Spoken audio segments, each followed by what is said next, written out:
자, 안녕하세요. 이번 주는요, 무슨 FOMC 회의나 고용 보고서처럼 아주 큼지막한 이벤트가 있는 주는 아닙니다. 그런데 오히려 그래서 더 중요할 수도 있어요.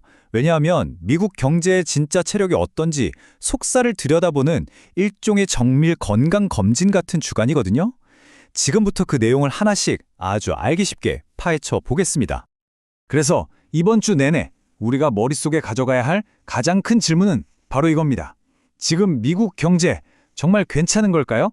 아니면 우리가 모르는 어딘가가 아픈 걸까요? 이번 주에 쏟아져 나올 데이터들 속에 그 답에 대한 실마리가 숨어 있습니다. 우리가 이번 주에 집중해서 체크해야 할 경제 활력 징후는 크게 네 가지입니다. 월요일에 제조업 지표가 스타트를 끊고요. 이어서 수요일엔 서비스업, 목요일엔 무역 수지, 그리고 금요일엔 소비 심리 데이터가 나옵니다. 이 네 가지가 각각 어떻게 나오는지 또 서로 어떻게 엮이는지에 따라서 시장의 단기적인 방향이 결정될 겁니다. 네, 그럼 첫 번째 검진 항목부터 한번 살펴볼까요? 바로 미국 경제의 최전선에 있는 기업들의 건강 상태를 알려주는 두 가지 핵심 지표, 제조업과 서비스업입니다. 먼저 ISM 제조업 PMI인데요.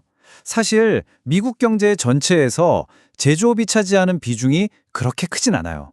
그런데도 이 지표가 왜 중요하냐면 경제 흐름의 변화를 가장 먼저 알려주는 일종의 탄광소 카나리아 같은 역할을 하기 때문입니다. 가장 민감하게 반응하는 선행 신호라는 거죠. 이 지표를 해석하는 건 아주 간단합니다. 딱 숫자 하나만 기억하시면 돼요. 바로 50.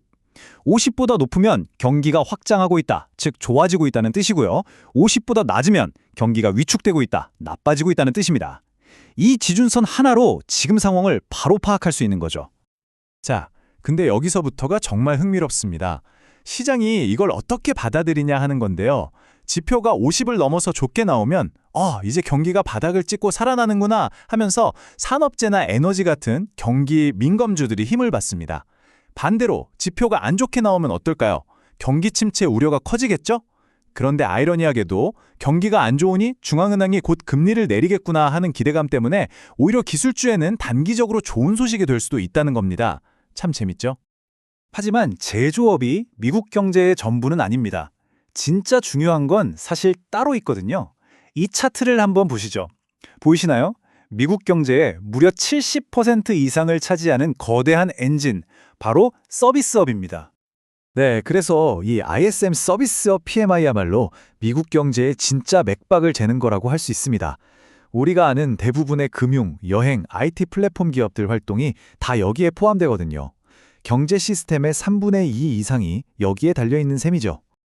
이 서비스업 지표에 대한 시장의 반응은 제조업보다 조금 더 복잡합니다. 만약 지표가 아주 강하게 나온다면 이건 경제가 큰 문제 없이 안정적으로 가고 있다는 연착륙 신호로 봐서 금융주나 여행주에는 아주 좋죠. 하지만 동시에 경제가 이렇게 좋으니 금리 인하는 당분간 없겠네라는 생각으로 이어져서 기술주에는 부담이 될 수 있어요.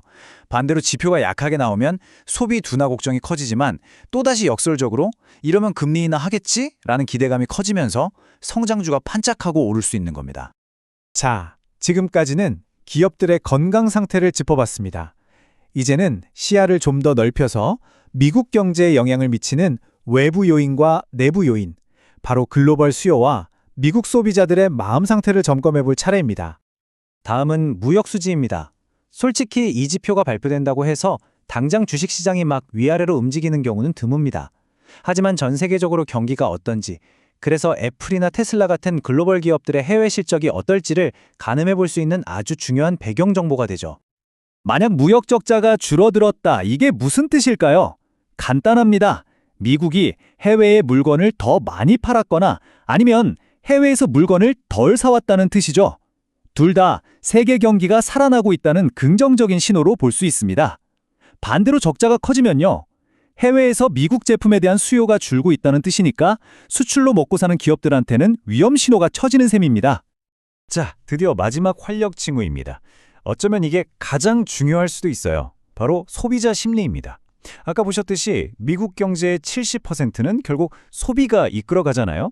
그러니까 소비자들이 앞으로 지갑을 열지 닫을지를 결정하는 그들의 기분이 경제 전체에 미치는 영향은 정말 어마어마합니다. 소비자들 기분이 좋다는 결과가 나오면 이건 뭐 명확하죠. 앞으로 소비가 늘어날 테니 빅테크, 소매, 여행 관련 주식에는 당연히 좋은 소식입니다. 그런데 심리가 악화되면 어떨까요? 여기서 또 그 익숙한 논리가 등장합니다. 바로 나쁜 소식이 곧 좋은 소식이다라는 거요. 소비가 줄어들면 경기 둔화가 걱정되긴 하지만 바로 그 때문에 연준이 금리를 내릴 거라는 기대감이 커지면서 오히려 성장주가 반등할 수 있는 기회가 생기는 겁니다. 자, 이렇게 4가지 경제 진단 결과를 모두 훑어봤습니다. 그럼 이제 이 흩어져 있는 퍼즐 조각들을 하나로 모아서 시장이 앞으로 어떤 그림을 그려나갈지 그 전체적인 시나리오를 한번 정리해 보겠습니다. 핵심 결론부터 말씀드리자면 바로 이겁니다. 이번 주는 시장 전체가 그냥 오르거나 내리는 그런 단순한 장이 아닐 거라는 거죠. 어떤 데이터가 발표되느냐에 따라서 돈이 기술주에서 경기 민감주로 또 그 반대로 빠르게 옮겨다니는 소위 섹터 순환 매장세가 펼쳐질 가능성이 매우 높습니다. 다시 한번 머릿속에 정리해볼까요? 제조업은 뭐였죠? 가장 빠른 신호탄, 즉 선행 지표였고요. 서비스업은 미국 경제의 심장 그 자체였습니다.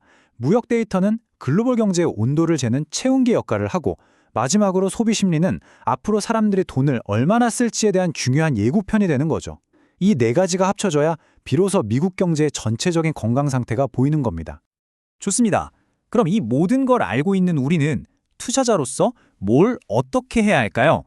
마지막으로 단기적인 관점과 중기적인 관점에서 어떻게 대응하면 좋을지 그 전략을 한번 짚어보겠습니다. 먼저 단기적으로는요, 데이터가 나올 때마다 시장이 출렁일 때니 거기에 맞춰 빠르게 대응하는 전술이 필요합니다.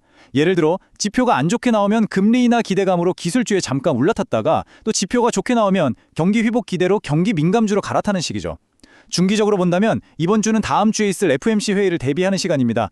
만약 데이터들이 서로 엇갈리게 나와서 시장이 방향을 못 잡는다면 섣불리 움직이기보다는 상대적으로 변동성에 강한 대형 성장주 중심으로 좀 안정적인 포트폴리오로 유지하는 게 현명한 선택일 수 있습니다.